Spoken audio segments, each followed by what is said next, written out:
let's go boys. Ayan na.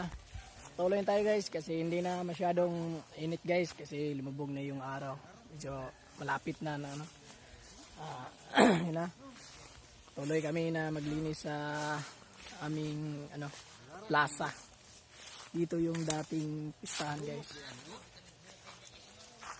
So sila po yung mga kasama natin ngayon. Ayan na guys, yung laki. Hindi na to na abandon na to guys. Marami ng taon na nakarating dito guys. Inabandona na to. So napaka kasama to guys.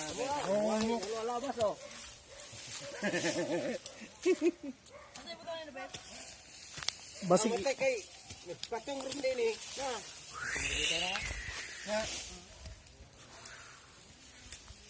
So ayan na guys, nakikita nyo kanina na napaka pa dito guys. Pero ngayon